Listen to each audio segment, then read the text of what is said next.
Bonjour Emmanuel de Chartres. Bonjour. Emmanuel, je suis vraiment très contente que tu sois là, enfin. Hein, on ne pouvait pas parce que tu étais sur scène tout le temps. Écoute. Hein, j'ai demandé à plusieurs reprises avec mes petits SMS. Oui, Voilà. mais tu es adorable parce que depuis le jour où je t'ai découverte sur scène, justement.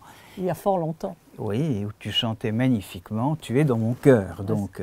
Mais c'est bien plus que ça, notre aventure, tous les deux. Oui, bien sûr. Parce que c'est grâce à toi que mon premier 45 tours est sorti. Est-ce que tu le sais, ça? Écoute, je me rappelle qu'il y a eu des... alors, voilà. écoute, je vais le raconter. Claude Carrère voulait une lettre d'un ministre et tu es le fils de Philippe de Chartres. Oui. Et donc, mon producteur de l'époque est venu te demander, parce qu'il te connaissait bien, est-ce qu'il voudrait bien écrire une lettre? Et c'est grâce à cette lettre que le disque est sorti, sinon le disque ne sortait pas. Oui. Je ne sais pas pourquoi il voulait l'appui d'un politique. Oui, il disait, voilà, ça va permettre de faire Les Carpentiers, que je n'ai jamais fait finalement, l'émission de Gilbert et Mariti Carpentier. Mais le disque est sorti, le premier 45 tours, et tu es venu me voir chanter dans mon premier spectacle à Paris. Oui. Voilà. Et je sais que tu m'appelais toujours professeur Kibaro. Oui, ça me faisait beaucoup rire. Peut-être que je racontais des choses spéciales déjà à l'époque, je ne sais pas quoi. Mais voilà. Après, je t'ai vu tellement sur scène. Je t'ai vu dans des pièces de théâtre très émouvantes. Je me souviens de l'Alouette où tu jouais le roi. Écoute, Charles VII, oui. c'est ça? Sur l'Alouette, j'ai eu une chance extraordinaire parce que je suis sans doute la dernière personne qui a rencontré Jean Anouilh, vivant, et qui m'avait donc engagé pour l'Alouette. Et la pièce était très longue. Et il m'a dit, oh là là, il faut que je fasse des coupures. Je dis ça parce que souvent les auteurs ne veulent pas faire de coupures. Bah non, et lui qui était un immense auteur, il m'a dit, venez avec moi. Et on a passé une semaine dans son petit bureau en haut des Champs-Élysées à faire des coupures. Vous avez réussi. Coupures de l'Alouette. C'est dur, ça. Donc c'était un homme extraordinaire, un de nos plus grands hommes de théâtre et d'une grande humilité, puisqu'il était le premier à dire, il faut que je fasse des coupures dans ma pièce, ce qui est rare. Oui, mais on est obligé, même dans les films. Oui. Pour que ça rentre dans les normes. Pour que ça rentre dans les normes. Surtout, plus encore maintenant, parce que les normes des festivals d'Avignon, de tout ça, c'est 1h20. L'Idiot dont tu parles, quand je l'ai joué, ça faisait 3 heures.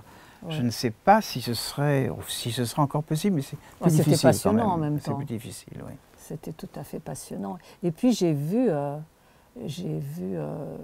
non, c'était l'Alouette dont on parlait. Alors c'est l'Alouette dont on parlait. Après, je t'ai vu dans l'Idiot, après. Voilà, oui.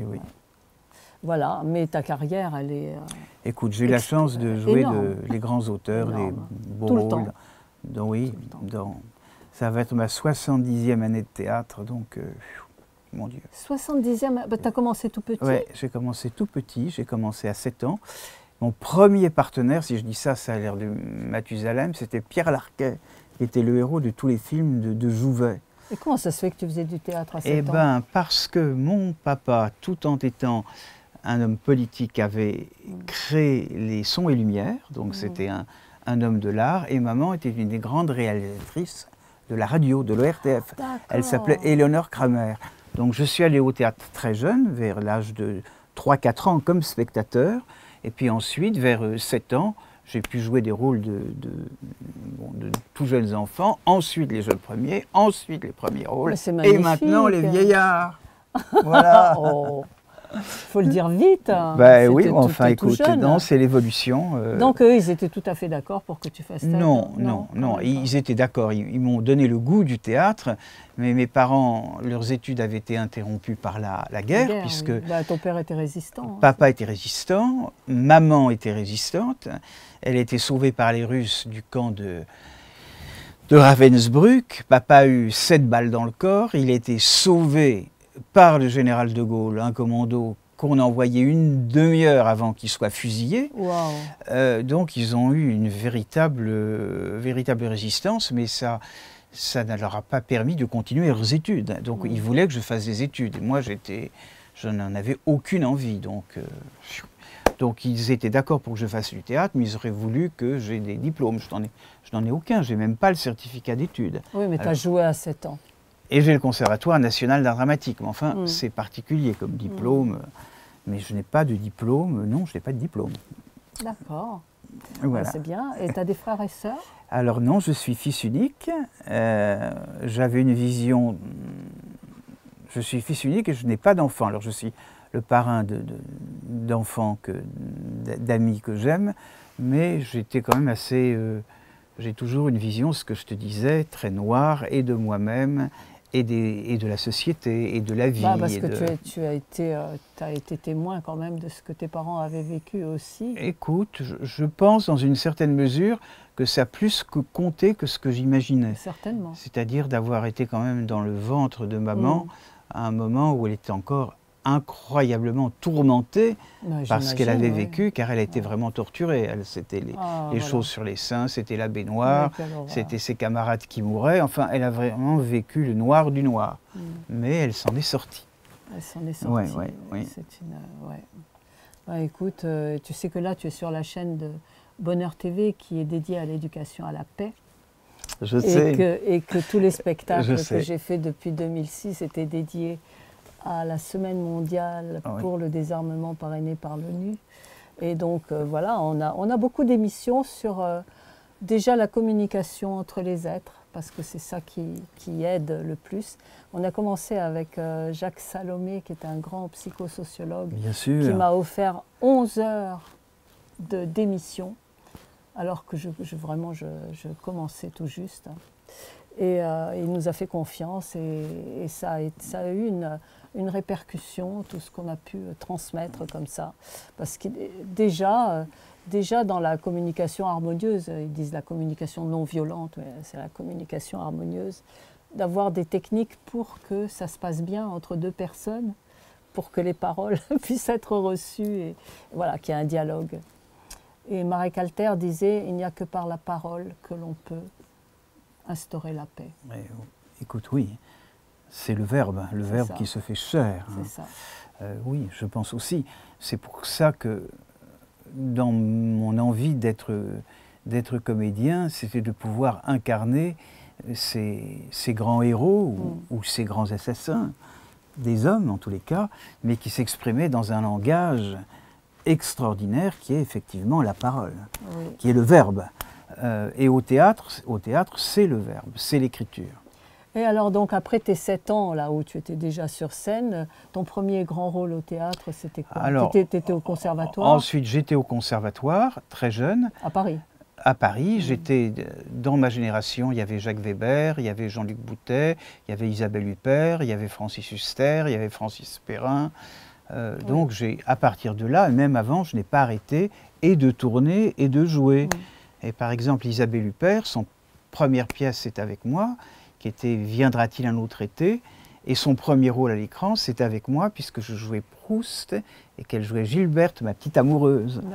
Donc les rôles se sont enchaînés, que ce soit Lorenzaccio, Hamlet, Le Prince de Hombourg, Le Journal d'un curé de campagne, Raskolnikov, enfin Hamlet, l'Aiglon. Donc les grands rôles se sont enchaînés. Et puis comme à un certain moment, la mairie de Paris est devenue mairie de Paris, il n'y avait pas de maire à Paris. Donc Jacques Chirac a été nommé maire de Paris, il a donné priorité à la culture. Et j'étais ami avec Marcel Landowski, qui était nommé directeur des affaires culturelles, qui me connaissait comme comédien. Et je lui ai proposé 2 projets, de faire les théâtres municipaux, qui n'existaient pas, donc je les ai construits. Et au bout d'un certain moment, j'en ai dirigé un pendant 35-40 ans, qui est le Théâtre 14. Et puis j'ai créé le service d'animation culturelle, théâtre, musique et danse dans la ville, où je faisais sortir la culture des endroits traditionnels. Donc c'était le festival d'art sacré, le festival de jazz, le théâtre dans des grands lieux historiques de la ville de Paris. Dans le Marais, je t'ai vu dans le Marais aussi, oui. Alors tu as dû me voir dans plusieurs choses, où c'était Hernani, où c'était Lorenzaccio. L'histoire de Jeanne d'Arc. Où, pardon? Jeanne d'Arc. J'ai un vague souvenir. Alors Jeanne d'Arc, c'est l'Alouette, si tu veux. C'est l'Alouette. Donc j'ai mêlé, comme toi tu le disais tout à l'heure, des responsabilités artistiques et puis de continuer de jouer les grands rôles. Mais je suis d'une génération où on a tous pris des responsabilités. Tous les gens dont je t'ai parlé avaient ou faisaient de la coproduction, ou dirigeaient des théâtres, ou dirigeaient des associations. Comme tu le disais tout à l'heure, c'est tellement difficile d'être comédien, puisque tu ne sais jamais de quoi demain sera fait. Ouais. Qu'on s'est dit, on va quand même prendre les choses en main. On ne va pas uniquement attendre, ce qui est magnifique, d'être engagé, bon, mais on va prendre les choses en main, donc on a tous créé, bon, parce que être acteur, c'est formidable, mais l'être toute sa vie, c'est difficile. Hein. Oui, c'est rare, oui. Ouais. Quand je vois le nombre de partenaires, particulièrement pour les filles féminines que j'ai eues, qui étaient magnifiques. Et puis au bout de 10, 15, 20 ans, il faut vieillir, il faut passer du jeune premier au premier rôle, enfin ce que je disais tout à l'heure. Ce n'est pas évident d'évoluer. Si les gens vous cataloguent trop dans quelque chose, et pour les femmes, c'est beaucoup plus difficile. Puis il y a moins de rôles de femmes que de rôles d'hommes. On se demande pourquoi. Parce que les choses, c'est quand même vrai, ont souvent été faites par les hommes. Hein. Bon, il faut bien dire les choses. Même si quelquefois les féministes, bon, elles exagèrent un petit peu, je dis ça avec tendresse, mais il faut bien avouer qu'elles n'ont pas tort non plus. Les choses étaient faites par des hommes, et donc dans les pièces, bon. D'ailleurs, sous Shakespeare, les rôles de femmes étaient tenus par des hommes. Par des hommes, oui, c'est vrai. Donc, voilà, donc pour les filles, c'est difficile. Et donc là, on en est, tu as 20 ans, 21 ans, quand tu as commencé tous ces rôles où tu es. Alors, quand tu disais avec j'ai commencé. Je suis rentré à la Comédie Française, les jeunes premiers de Molière, Cléante, les jeunes premiers de Musset, Fortunio, les Caprices de Marianne, je suis tourné pour la télé où Francis Huster jouait Octave et je jouais Célio. Donc et puis ensuite, c'était tous les grands rôles dont j'ai parlé tout à l'heure, les grands rôles du répertoire. Bon, on parlait d'Hamlet, mais avant de jouer Hamlet et de le tourner pour la télé, je l'ai vu avec Laurence Olivier, je l'ai vu avec John Gill Gould, je l'ai vu avec tous les grands comédiens anglais, donc j'ai été passionné par ces rôles incroyables, quoi. J'ai même joué Jésus de Nazareth, j'ai incarné, j'ai incarné Jésus de Nazareth. Sur scène. Oui, sur scène. Et dans les rôles spirituels, le curé de campagne, le pape. J'ai joué ensuite beaucoup plus tard Pie XII, où j'étais d'ailleurs très attaqué par nos amis catholiques intégristes. Ah bon ? Oui, parce que c'était quand même, la pièce était une critique de Pie XII, dans son action pendant la guerre. Moi, je ne pensais pas, je le défendais, mais la pièce était quand même à charge. Bon, mais ça permettait un débat. Et moi, au contraire, je trouve qu'il s'est très bien comporté. Donc. Mais ça donnait un débat, et dans ce débat, tu avais des gens qui se sentaient choqués par cette pièce et qui ont été extrêmement violents. C'était quelle année, ça ?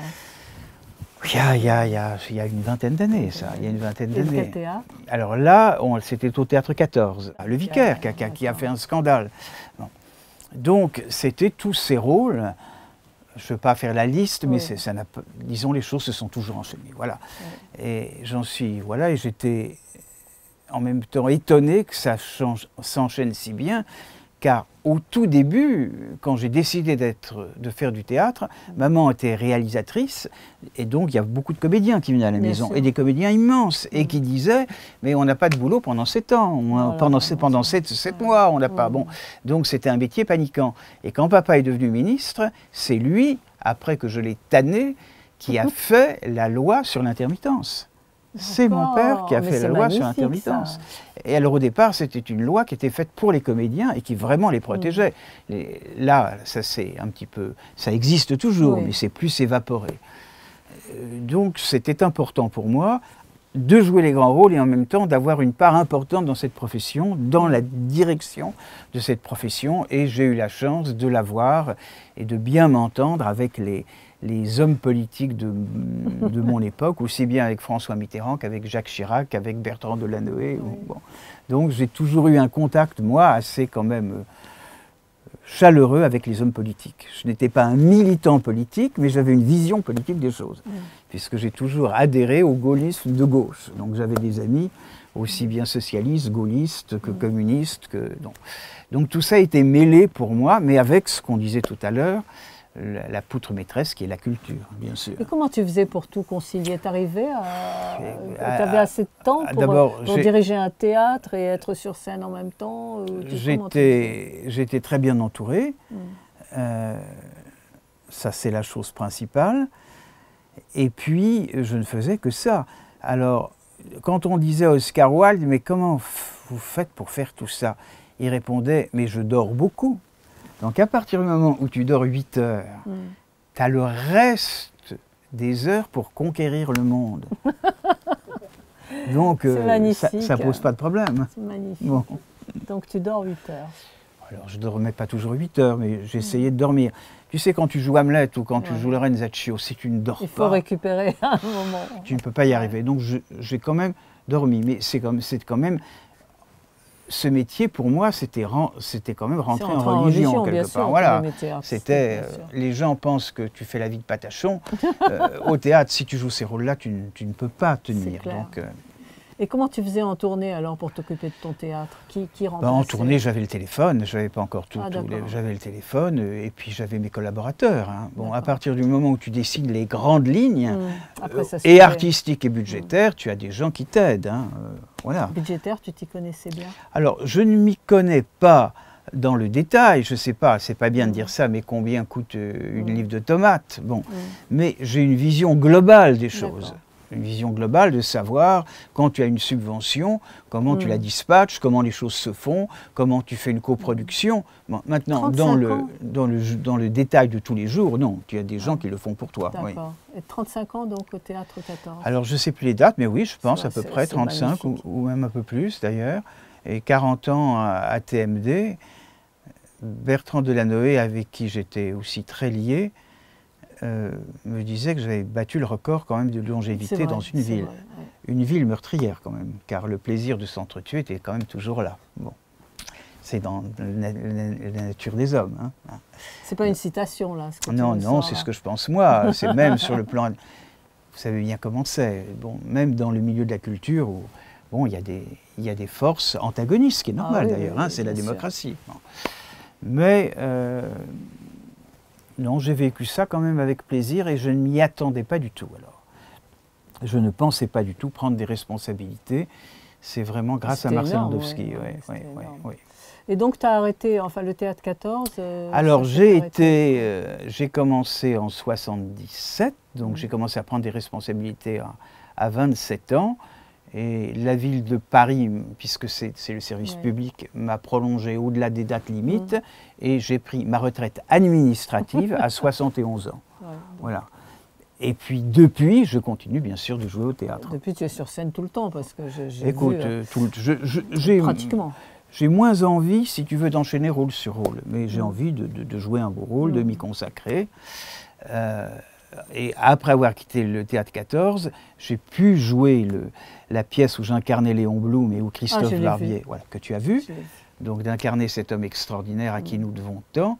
Et puis ensuite, on a fait une pièce où je racontais, alors ça fait prétentieux de dire ça, mais c'est la vérité, la nuit où, à tort ou à raison, à la maison, nous avons fait passer la gauche. C'est-à-dire qu'il y avait François Mitterrand, il y avait Jacques Chirac, il y avait Charles Pasqua et mon père. Moi, il se trouvait que j'étais là et que mon père avait lié une amitié avec François Mitterrand qui, après sa période pétiniste, était rentré dans la Résistance et dans le réseau de papa. Donc, il est resté toujours très lié avec François Mitterrand. Et Jacques Chirac était en difficulté avec Giscard d'Estaing. Et donc, leur intérêt commun, et à François Mitterrand et à Jacques Chirac, était que ce soit François Mitterrand qui passe. Donc, dans cette nuit-là, Jacques Chirac a décidé de voter François Mitterrand. Et ça a permis à François Mitterrand de devenir président de la République. Et ça, tu le racontes sur scène? Ah oui, on a fait toute une pièce, là-dessus. Je ne pensais pas faire une pièce et je racontais. Comment ça s'appelle ça? Alors, ça s'appelait Élysée. D'accord. Et ça a été joué au 14 Et ça a été joué, non, là, c'est quand j'avais quitté le 14, c'était joué au Théâtre Montparnasse. D'accord. Et donc, c'était quand même quelque chose d'incroyable, car François Mitterrand, qui est parti de très loin, est devenu président de la République, grâce à Jacques Chirac.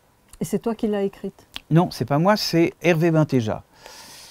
Tu lui as raconté l'histoire? Oui, je lui ai raconté l'histoire, il en a fait une pièce. Et dans la pièce, on voit aussi 15 ans plus tard, quand Jacques Chirac est KO debout, qu'Édouard Balladur est à 60% et que Jacques Chirac est à 12%, François Mitterrand qui aide Jacques Chirac à devenir président de la République.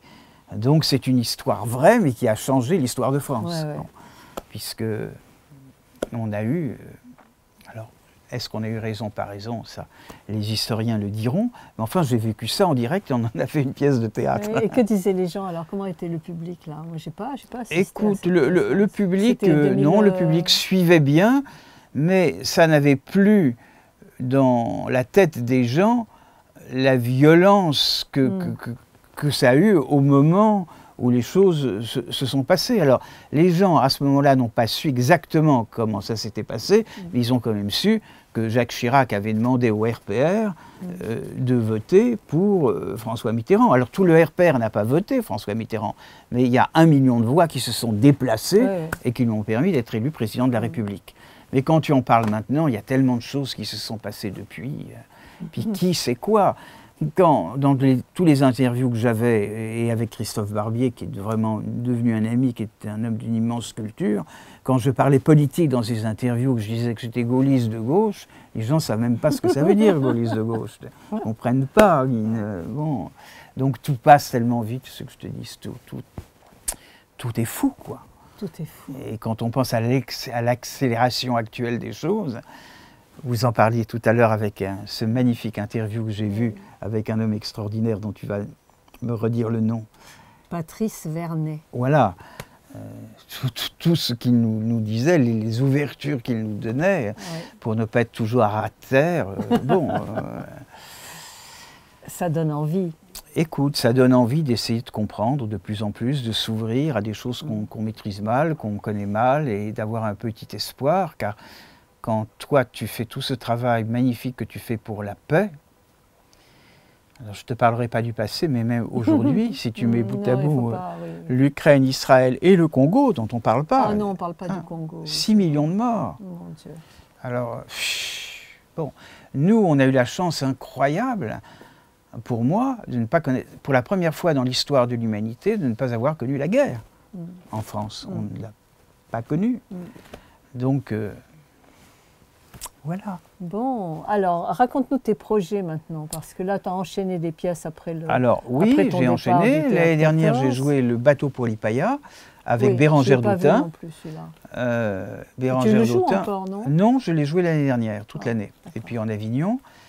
Et là, j'ai un projet qui me tient beaucoup à cœur, car il se trouve qu'il y a donc 20-25 ans, j'étais le Caligula, que j'ai joué au Théâtre des Mathurins, qui était le théâtre que devait prendre d'ailleurs Albert Camus s'il n'était pas mort prématurément. Et une femme dont je t'ai parlé tout à l'heure, Elisabeth Bouchot, a fait une adaptation extraordinaire d'un des romans les plus lus du monde, qui s'appelle Le Premier Homme, d'Albert Camus. Et elle ne voulait pas donner l'adaptation, mais étant donné le rapport exceptionnel que j'avais eu avec la fille de Camus, avec Catherine Camus, elle nous a donné les droits. Donc je travaille sur Le Premier Homme, qui est le roman d'Albert Camus, qui va être joué au théâtre, et je joue dedans Monsieur Germain, qui est l'instituteur qui a permis à Albert Camus de devenir Albert Camus, car il était d'une famille très pauvre, sa maman ne savait pas lire, sa grand-mère n'avait pas d'argent, donc c'était impossible qu'il continue ses études. Et c'est Monsieur Germain qui a eu la prescience du génie d'Albert Camus et qui a été voir ces deux femmes et qui leur a dit, écoutez, moi je m'arrange pour qu'ils fassent des études et pour vous aider financièrement. Et grâce à Monsieur Germain, Camus est devenu Albert Camus. Et il en était toujours reconnaissant. Et dans le prix Nobel de littérature qu'il a eu, il a dit, mais ce prix Nobel, je le dédie à mon instituteur, Monsieur Germain. Magnifique. Donc je vais incarner Monsieur Germain. Et c'est toi qui fais l'adaptation? Non, non, c'est Elisabeth Bouchot et Jean-Philippe Bouchot, son mari, qui la font et qui font un travail, ce que je disais, extraordinaire, scientifique aussi, qui ont mis en lumière toutes ces femmes magnifiques qui nous ont permis d'avancer, voilà, et qui sont pas connues, enfin, qui ne sont connues que des spécialistes. Il y en a plein. Ah, écoute, c'est incroyable. Il y en a plein qui ont fait des découvertes magnifiques et qui ont fait avancer les choses. Et certaines même qui sont mortes de leur découverte, car elles prenaient des risques terribles. Donc je suis plongé dans Camus actuellement. Tu répètes pas encore? Ah ben, je répète avec des amis qui m'aident à me mettre dans le texte, mais on n'a pas encore démarré les répétitions. D'accord. Et tu sais où? Tu sais pas encore? Alors, il y a son théâtre, qui est le théâtre de la Reine Blanche, et puis il y a d'autres théâtres aussi. Celui-là? Alors, ce théâtre de la Reine Blanche, il est